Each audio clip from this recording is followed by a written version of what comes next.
ऐसे है श्रोमणी जालर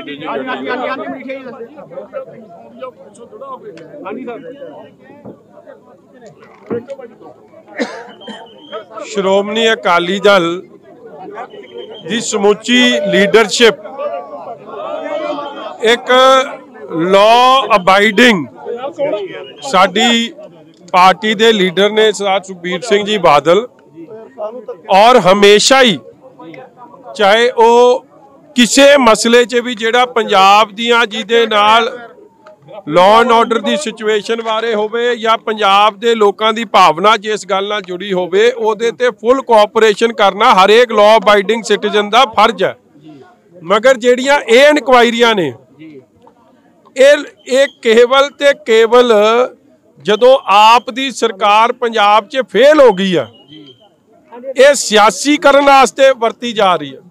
पिछली भी SIT बनी सी जिहदे प्रबोध कुमार जी DGP हैड सन, अरुणपाल जी ओदे दूजे नंबर दे मैंबर सी, 3 मैंबर होर सी।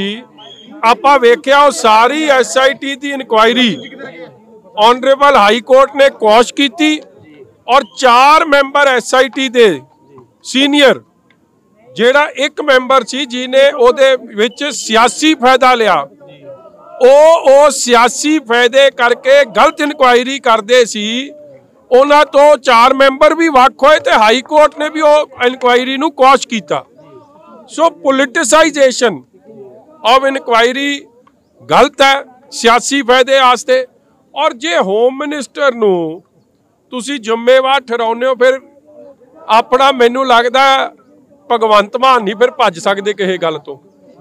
फिर सिद्धू मूसे वाले केस लई भगवंत मान जिम्मेवार है। पटियाले च जो उथे इंसीडेंट्स होए वायलेंस हुई काली देवी मंदिर ते ओदे वास्ते भी भगवंत मान रिस्पोंसिबल है। जो रोज घटनावां वापर रही ने जे यही मापदंड अपनाए जाने हैं फिर भगवंत मान इज इक्वली रिस्पोंसिबल। और इस तरह फिर जो केवल ते केवल लोकां नूं असल मुद्दों तो भटका के अपनी फेलियर्स लिखाउण दी गल है और कुछ नहीं।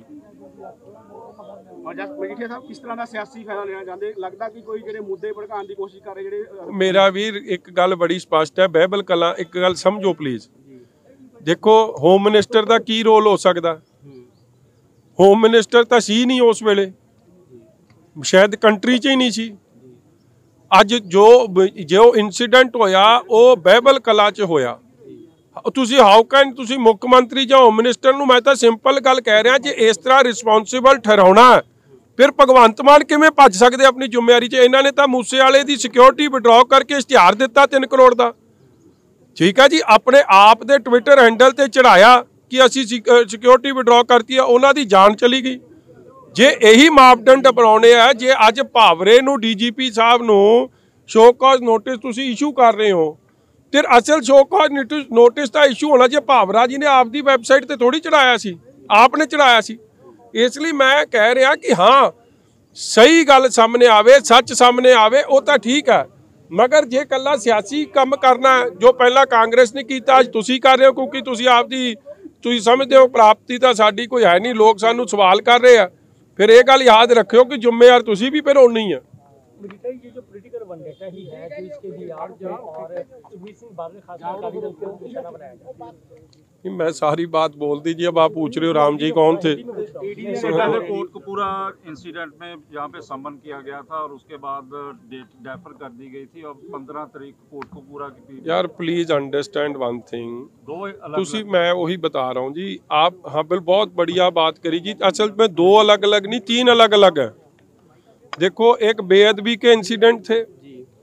हमेशा श्रोमणी अकाली दल ने कहा कि बेअदबी के हमारी सरकार होए, बेअदबी अगर उस वक्त हुई सरकार को उसमें सबसे बड़ा नुकसान तो सरकार को हुआ। और बेअदबी में पॉलिटिक्स बहुत बड़े पद्धर पे हुई, कांग्रेस ने भी करी आपने भी करी।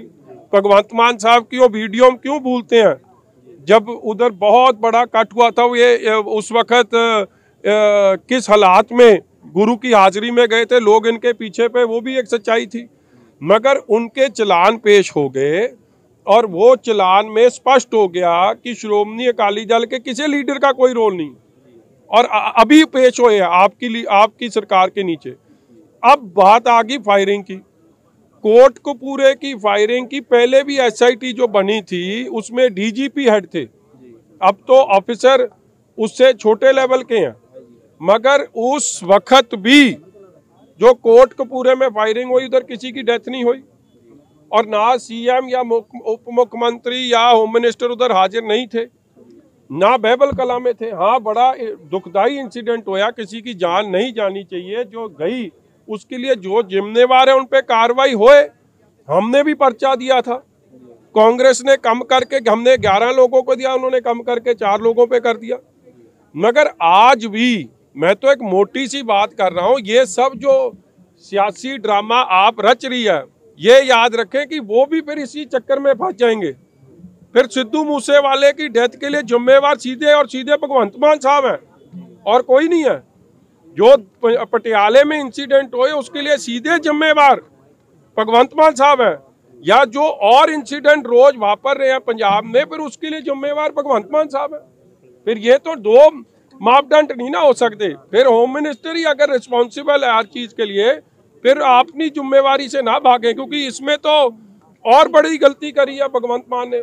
इश्तिहार दे दिया आपकी सिक्योरिटी का, जब सिद्धू मूसेवाले की सिक्योरिटी विड्रॉ हुई तो इश्तिहार दे दिया, मुड़ के हाई कोर्ट में जाके कह दिया कि हमने तो टेम्पररी विड्रॉ किया था, फिर करोड़ों का लोगों का इश्तिहार क्यों दे दिया, उसकी जान क्यों गई।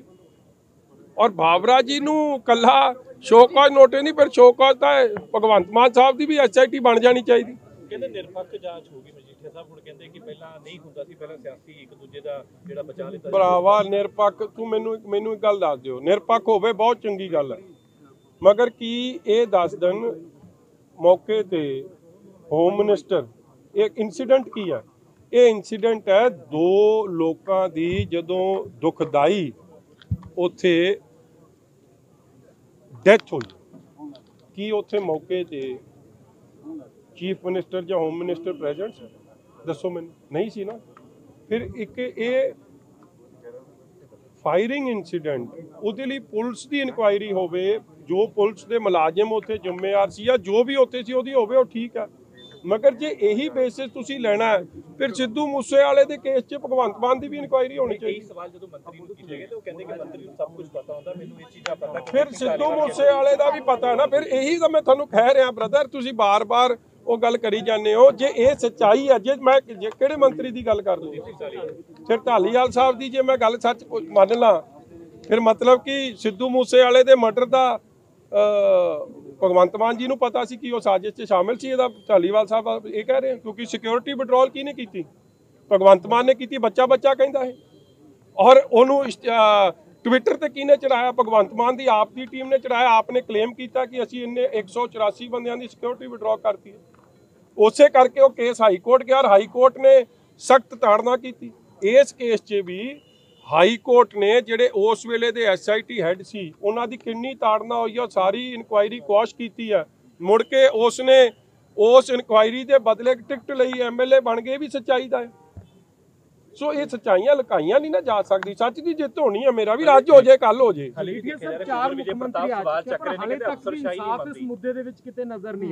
ਉਹ ਕਿਉਂਕਿ ਮੁੱਖ ਮੰਤਰੀ ਇਨਸਾਫ ਕਰਨਾ ਹੀ ਨਹੀਂ ਚਾਹ ਰਹੇ, ਮੁੱਖ ਮੰਤਰੀ ਸਿਆਸਤ ਕਰਨਾ ਚਾਹ ਰਹੇ ਆ ਮੌਜੂਦਾ। ਔਰ ਭਾਵੇਂ ਕੈਪਟਨ ਸਾਹਿਬ ਸੀ, ਬਣਿਆ ਕਿ ਉਹਨਾਂ ਦਾ ਪੁੱਛ ਲਓ ਮਗਰੋਂ।